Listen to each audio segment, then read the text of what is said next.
You don't need some asshole like me to tell you that Black Panther was one of the biggest success stories in the entire MCU, helped in no small part by a stellar cast of extremely talented actors, a prime slot at the tail end of the Infinity Saga when the momentum of the franchise was virtually unstoppable. I mean, Jesus, if Captain Marvel could make over $1 billion, then I think we can safely conclude that people were willing to watch pretty much anything with the Marvel name slapped on it. Not to mention a powerful socio-political movement that for some reason decided to make this movie its chosen champion, much to Disney's non-dismay. Either way, whatever its objective merits, Black Panther was a smash hit with critics and audiences alike. The question is, what happens when you take away all those vital props and advantages and replace them with nothing at all? Well, you end up with Wakanda Forever, a bloated, preachy, tedious, self-important, clumsily written mess of a film with an uninspiring protagonist, a tenuous plot, ridiculous action sequences, highly questionable morality, and the most boring, forgettable MCU villain since this guy. And apart from a couple of genuinely poignant and heartwarming scenes at the very start and end, it made me feel absolutely nothing. Well, apart from mild boredom and irritation. In short, just as I said on my stream the other day,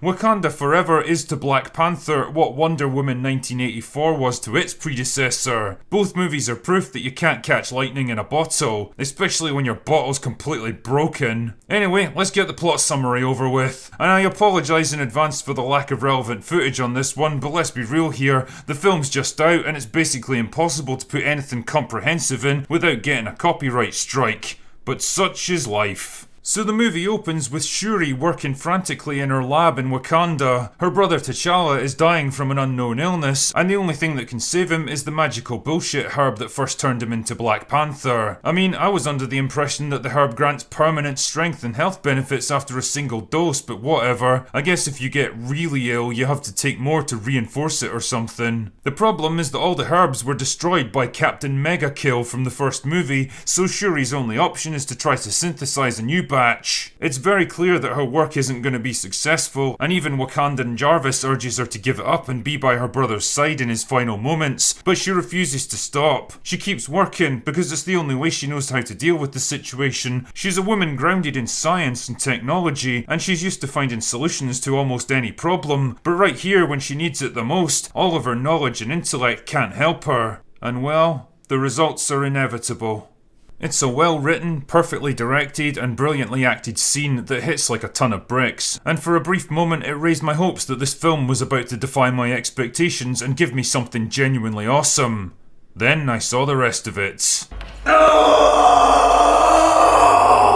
Skip forward a year or so, and all is not well in the Kingdom of Wakanda. Queen Ramonda attends a meeting at the UN to lay the smackdown on some toxic white males. Because of course, what other demographic could they possibly be? For the crime of expecting Wakanda to honour trade agreements that they already signed up for. Basically, the Wakandans had agreed to share their vibranium with the rest of the world to help them combat possible threats to global security, but now she's like, nah, it'll be fine, we're just gonna keep it all for ourselves. Why? Because they don't want other nations to become as powerful as them in case they turn against them. Are you serious? I'd like to point out that this is the same country who stood by and did precisely fuck all during multiple world-ending events, who refused to share any of their resources or technology with the impoverished African nations that border them, and who seems to think it's totally fine to conduct unilateral operations against nuclear-armed superpowers. Hans, are we the baddies? Damn, Wakanda, you're lucky you haven't been invaded and pounded into the ground at this point. It's a perfect example of a recurring phenomenon that I've noticed in the MCU in recent years that I can best describe as, it's okay when we do it. Failing to instantly distribute limited resources to a world population that effectively doubled overnight. You've got to do better, Senator. You've got to step up. But choosing to withhold vital natural resources that you have in such abundance that you could literally never exhaust them. Wakanda Forever! Killing an enemy combatant in an active operation who literally just executed your best friend? That's a war crime right there. But conducting unsanctioned military operations in sovereign countries with innocent civilians all around? The Dora Milaje have jurisdiction wherever the Dora Milaje find themselves to be. Sheer fucking hubris. Wakanda, it's okay when we do it. Also, for some reason, characters keep claiming that Wakanda is the most powerful nation on Earth now, but I'm genuinely struggling to understand how they reached that conclusion. They're a small Central African country with a grand total of 1 city, and they go into battle armed with spears, shields, and rhinos. Somehow I don't think they'd last very long in a war against America, or China, or Russia. Anyway, the upshot of all this is that the Americans start searching for other sources of vibranium that might exist in the world, and wouldn't you know it, they soon find some in the Atlantic Ocean. Unfortunately, the research vessel comes under attack by a bunch of blue fish people who kill the crew and steal the vibranium detector. Flash over to Wakanda, and Shuri and Ramonda are enjoying a nice heart-to-heart by the riverbank when this arsehole shows up and introduces himself. My people call me Khan, but my enemies call me Namor. Nah, fuck that. I'm calling you Ocean Man from now on, mate. Ocean Man, take me by the hand. Ocean Man, what the fuck is he wearing? It's not Halloween. Because the drinker has jurisdiction wherever the drinker finds himself to be. So Ocean Man is the leader of the blue fish people, who are another race of isolationist arseholes, this time living in the deep ocean. You know, at a certain point you have to wonder how many more ancient, previously unknown factions, cultures and nations are going to come out of the woodwork in this franchise. Anyway, whatever. Ocean Man's angry because he doesn't want humans poking around his underwater kingdom and stealing all his vibranium, so he wants the Wakandans to help him track down the scientist who made the detector machine so that he can kill her.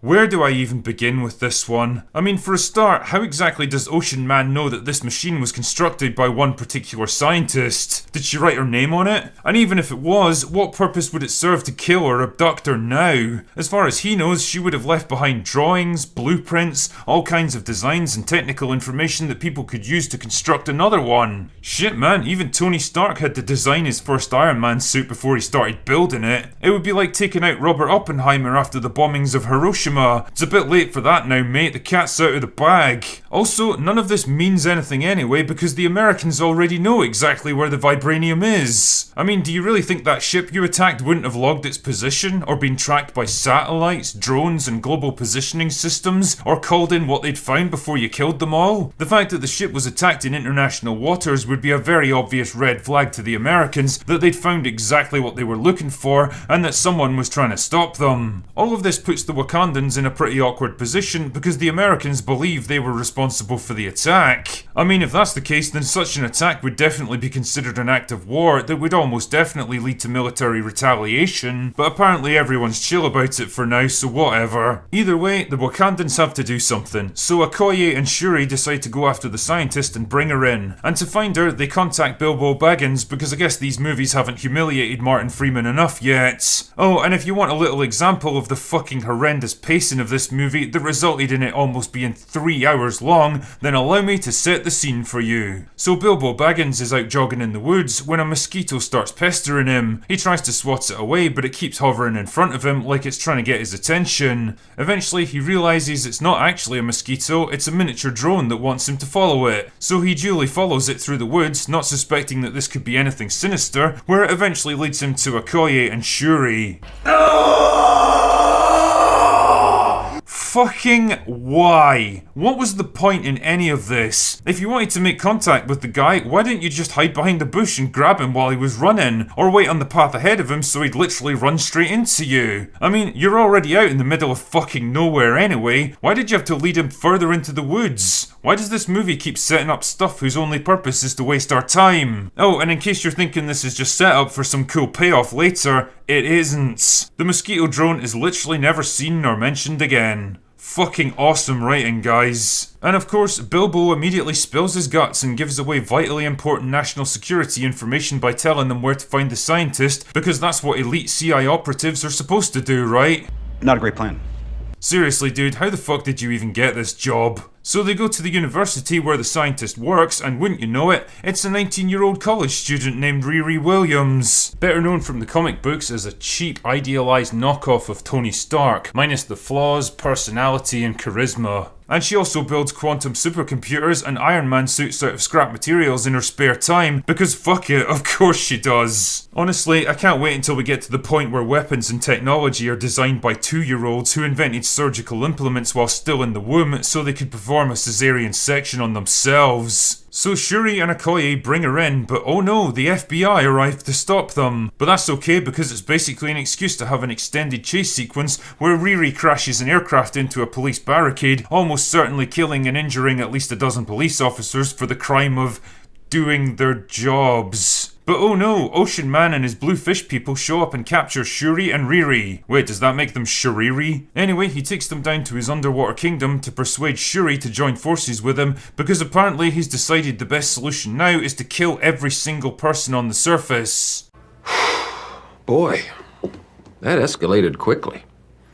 I mean, that really got out of hand fast. Never mind that Shuri isn't even the ruler of Wakanda and is therefore in no place to make decisions on behalf of her people. Don't think about it, just consume the products. But it doesn't matter anyway because T'Challa's girlfriend from the previous movie shows up to rescue them, and honestly, the character was so completely forgettable that I genuinely forgot she even existed until they brought her back in. Naturally, this makes Ocean Man extremely angry, so he attacks Wakanda by making everything a bit wet, and Queen Ramonda drowns while saving Riri. You've got to love how the Wakandans totally don't give a shit about the rest of the world, but they're also willing to jeopardize their entire civilization to save one girl they've never met. Then Ocean Man says that he'll be back in a week or so to get Shuri's answer about helping him to wipe out the human race, because truly, there's no better way to win someone's cooperation than murdering their only living relative. Anyway, I guess it's time to bring this shit show to an end. So Shuri 3D prints a new magical bullshit herb from combining a bracelet from Ocean Man with T'Challa's DNA. Wait, what? In fact, nah, just forget it. Who even cares at this point? Then she becomes the new Black Panther and they all get on a giant submarine, which is definitely something I'd expect to find in a small landlocked Central African country, and they head out to confront Ocean Man and the Bluefish people. And their killer strategy to defeat him? Lock him in a room with some heaters to dry him out.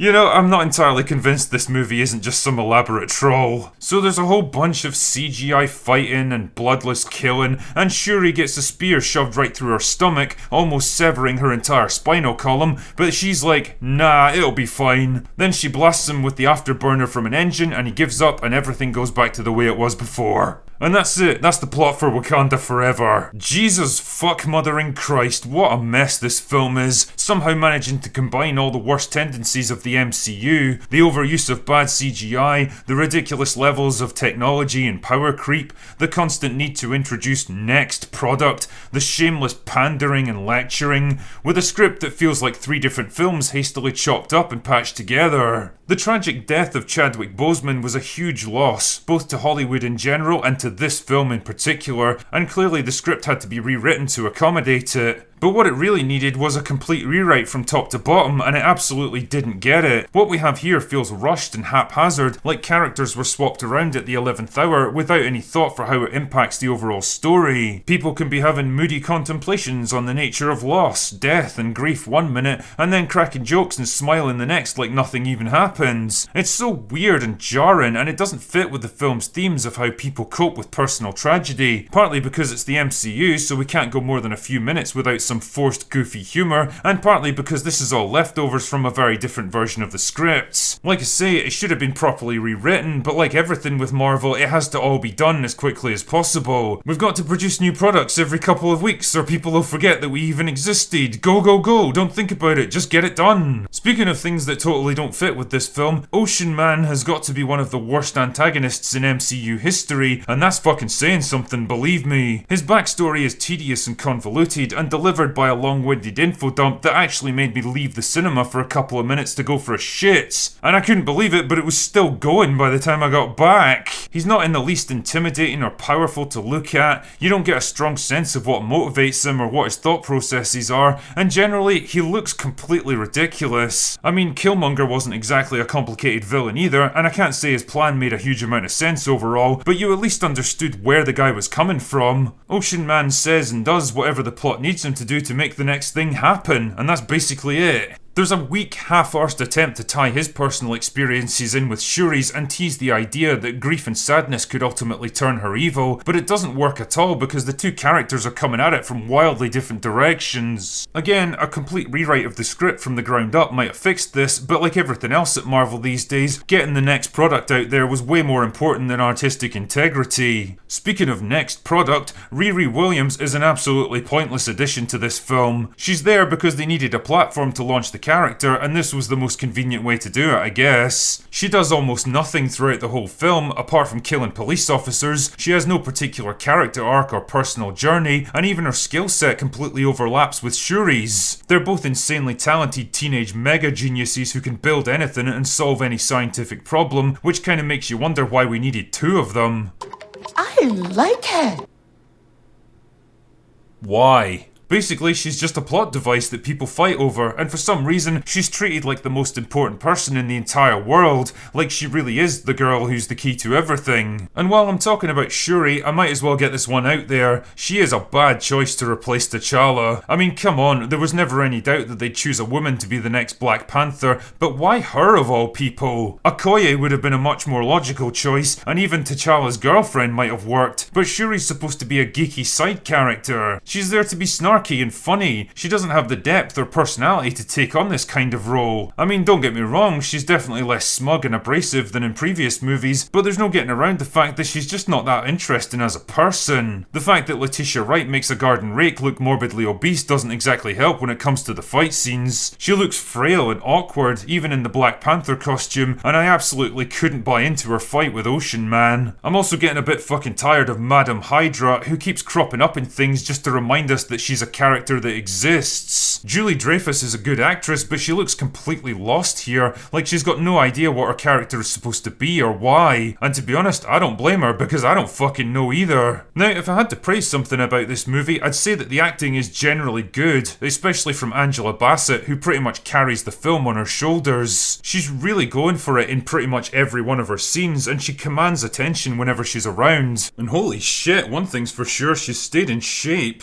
How can you be 64 years old? Damn, I'd rather see her play the Black Panther than Shuri. As I hinted at before, the pacing of this movie is fucking abusive. Wakanda Forever clocks in at nearly 3 hours, and by god do you feel every minute of it. The pacing makes an Arctic glacier look like an F1 car. Scenes and conversations drag on about twice as long as they should because nobody can just get to the fucking point. Everything has to be accomplished in the slowest, least efficient way possible. Honestly, you could cut this film down to under 2 hours and lose absolutely nothing of value. And it's all padded out with dramatic action scenes that are unintentionally hilarious because of how inept they are, forced comedy that's about as funny as an episode of She-Hulk, and moral lectures that I could best describe as extremely flexible depending on who they're applied to. Which makes it doubly frustrating that the movie's final scene is a genuinely heartfelt and moving tribute to Chadwick. Quiet, dignified and thoughtful. In short, it's everything that Wakanda Forever isn't.